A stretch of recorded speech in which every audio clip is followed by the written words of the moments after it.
Bonjour, bonjour, donc je suis Méline René. Bienvenue sur cette chaîne dans la matinale avec Jésus. Donc c'est notre matinale.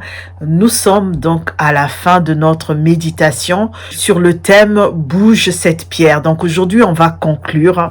Que Dieu nous bénisse tous. Toi qui n'es pas encore abonné à cette chaîne, je t'invite à t'abonner et aussi à activer la cloche de notification afin de recevoir les vidéos. Je vous invite vraiment à liker, je vous invite aussi à partager parce que cette vidéo peut faire du bien à quelqu'un de votre entourage.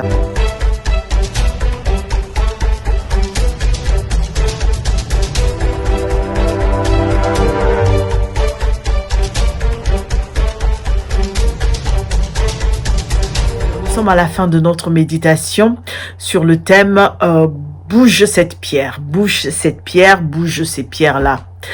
C'est vrai que notre étude s'est beaucoup basée sur un passage de Jean 11 à partir du verset 17 jusqu'à 44.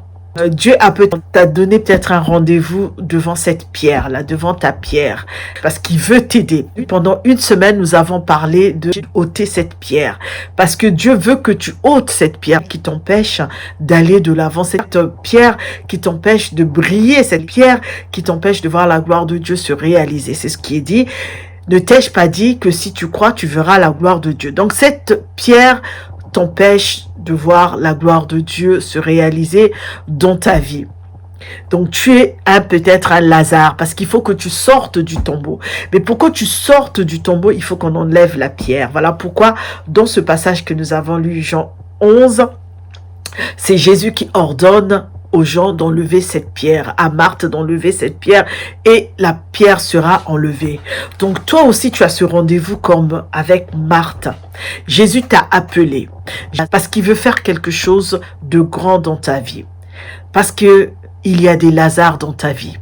Il y a des situations qui doivent sortir de ta vie. Il y a des situations qui doivent être réglées dans ta vie. Voilà pourquoi Jésus t'a appelé, afin que tu puisses enlever cette pierre-là. Donc, il t'a donné un rendez-vous devant cette pierre, devant la pierre de la maladie, devant la pierre de l'incrédulité, devant la pierre du mensonge, devant la pierre de la malédiction générationnelle, devant la pierre des totems de ta famille, devant la pierre de la condamnation, devant la pierre de la stérilité, devant la pierre du célibat, devant la pierre du divorce, devant la pierre de la misère, de la pauvreté. Dieu t'a appelé, Dieu t'a dit de venir parce qu'il veut faire quelque chose dans ta vie. Il veut faire quelque chose de grand dans ta vie. Il veut que tu puisses voir la gloire de Dieu se réaliser. Voilà pourquoi il t'a dit de venir. Il te dit de venir parce qu'il est capable de le faire.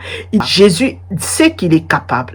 Voilà pourquoi il te dit de venir à ce rendez-vous-là, afin qu'il réalise cette chose dans ta vie. Il arrive des moments où tu dis, Seigneur, je n'en peux plus. Seigneur, ça ne sera pas possible. Seigneur, personne ne peut m'aider. Seigneur, la situation ne changera jamais. Tu es peut-être dans un état où tu ne crois plus en rien. Tu es peut-être dans un état où tu as l'impression que tout est fini. Mais sache qu'avec Jésus, ce n'est pas fini. Nous avons vu Lazare qui a été enseveli. Lazare qui est resté dans le tombeau pendant 4 jours.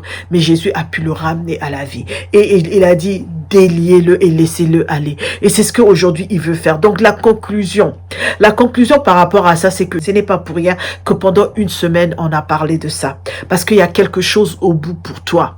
Garde cela qui a quelque chose au bout pour toi. Quelle que soit la tristesse, quels que soient les problèmes que tu es en train de traverser, quelle que soit la situation qui te mine, quelle que soit la maladie, on t'a dit peut-être qu'il n'y a pas de traitement, on t'a dit peut-être qu'on ne peut plus rien faire pour toi.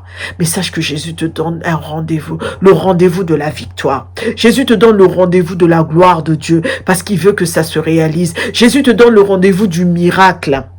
Parce qu'il veut que cette pierre soit ôtée. Tant que tu ne ôteras pas cette pierre, tu ne pourras pas voir la gloire de Dieu se réaliser. Parce que la pierre t'empêche. La pierre t'empêche de voir des grandes choses se réaliser dans ta vie. Voilà pourquoi Jésus t'a donné ce rendez-vous du miracle, ce rendez-vous de la gloire. Ôte cette pierre. Si tu crois, tu verras la gloire de Dieu, mais ôte cette pierre. Il veut simplement te dire, ne pleure plus. Toi qui pleures souvent parce que tu ne sais plus quoi faire, Jésus te dit simplement, viens avec moi. Alors, ne pleure plus parce que cette pierre, tu vas l'ôter. Moi, je suis à côté de toi. Tu vas l'ôter et tu verras faire des miracles dans ta vie. Il te dit de venir devant la tombe parce qu'il sait qu'il y a la pierre. Il t'appelle. Il te dit, viens, je vais te montrer cette pierre-là. Mais cette pierre-là, tu dois l'ôter. Peut-être que tu n'as jamais vu cette pierre, toi. Tu n'as jamais fait attention. Tu es dans l'incrédulité. Tu ne sais même pas que tu es dans l'incrédulité. Tu es dans le mensonge. Tu ne sais même pas que tu es dans le mensonge. Tu vis une vie, je sais pas, de débauche. Tu vis une vie d'endettement. Mais tu penses que tout va bien. Tu es dans le célibat depuis longtemps. Tu penses que tu vas bien. Il y a des gens peut-être que Dieu a appelés à rester dans le célibat. Certainement, hein, puisque dans la Bible, nous avons des gens qui sont restés dans le célibat. C'était comme ça et Dieu a voulu qu'ils restent comme ça. Mais toi, tu as été appelé à te marier, mais tu es dans le célibat. Ce n'est plus normal. Tu ne vois même pas ça. C'est-à-dire, tu fais même pas attention à ça et Dieu t'appelle, il te dit, viens. Je vais te montrer la pierre que tu ne vois pas, la pierre du célibat que tu ne vois pas. Parce que moi, aujourd'hui, je veux te dire que tu dois ôter cette pierre-là pour réaliser, pour que tu puisses voir ton Boaz comme Ruth avait vu son Boaz. Tu es peut-être dans la prostitution, tu ne vois pas que tu es dans la prostitution. Mais Rahab, quand elle a accepté l'Éternel Dieu, le Dieu d'Israël, elle est sortie de la prostitution. Et elle s'est mariée. Elle est dans la lignée de Jésus. Elle est, comme je l'appelle, l'arrière-grand-mère de Jésus. Donc Dieu t'appelle parce que la pierre, là, faut qu'elle parte. Faut que tu puisses l'ôter. Tu ne la vois peut-être pas. C'est peut-être certain que tu ne la vois même pas. Tu ne fais même pas attention à cette pierre-là. Mais Dieu te donne ce rendez-vous-là. Il veut te montrer la pierre pour que tu puisses l'ôter et afin que tu puisses voir la gloire de Dieu. Parce qu'il a dit, ne t'ai-je pas dit que si tu crois, tu verras la gloire de Dieu? C'est ce qu'il veut te dire aujourd'hui. Donc, notre conclusion, c'est que ne t'ai-je pas dit que si tu crois, tu verras la gloire de Dieu. Donc, Jésus te dit, viens. Il te dit, viens, je vais te montrer cette pierre-là. Je vais te montrer la pierre qui est un obstacle pour toi. Mais si tu ôtes cette pierre, je suis capable de faire des miracles dans ta vie. Je suis capable de faire ce que tu n'as jamais vu dans ta vie. Des choses impensables dans ta vie. Des choses que tu n'as jamais imaginées dans ta vie. Voilà à quoi Jésus nous a appelés toute cette semaine. À ce que nous puissions nous déplacer, aller avec lui, qui nous montre la pierre que nous ne voyons pas. Ou même que nous voyons, mais ça ne nous dit rien. Mais lui, comme il est le Dieu d'amour, qui veut du bien pour ses enfants, qui pleure avec ses enfants, qui pleure, qui souffre avec nous, il voit ta souffrance. Voilà pourquoi il te dit, viens, je vais te montrer cette pierre-là, afin que tu puisses l'ôter, tu puisses l'enlever, que tu puisses la bouger. Et moi, derrière, je ferai des miracles. Quand il dit, Père, tu as exaucé ma prière et je t'en remercie. Pour moi, je sais que tu m'exauces toujours. Donc, il est sûr de son Dieu, il est sûr de son Père. Pour moi, je sais que tu m'exauces toujours. Mais si je parle ainsi, c'est pour que tous ceux qui m'entourent croient que c'est toi qui m'as envoyé. Et c'est là qu'il crie, Lazare, sort. Alléluia. Parler à cause de la foule. Jésus nous a emmenés et continuera à nous emmener dans d'autres dimensions. Le savoir, c'est bon. Savoir des choses, la connaissance, c'est bon. Mais là, il nous emmène dans la dimension de la croyance, de la foi. Il faut que tu puisses croire. Si je parle ainsi, c'est pour que tous ceux qui m'entourent croient que c'est toi qui m'as envoyé.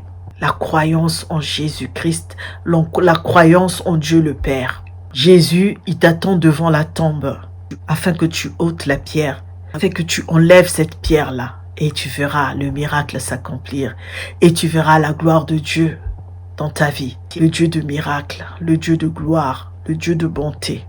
Nous sommes à la fin donc de notre méditation aussi d'aujourd'hui. Je vous dis à très bientôt, que Dieu nous bénisse, que Dieu vous bénisse, restons en paix, soyons en paix, continuons à avancer, les courageux et les courageuses que nous sommes n'abandonneront jamais. Nous sommes des vainqueurs. Nous continuerons à avancer avec Jésus. Je vous dis à très bientôt. Que Dieu nous bénisse.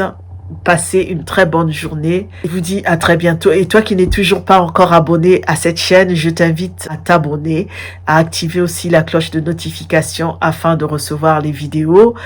Likez la vidéo, surtout partagez-la également. Que Dieu nous bénisse. Je vous dis au revoir.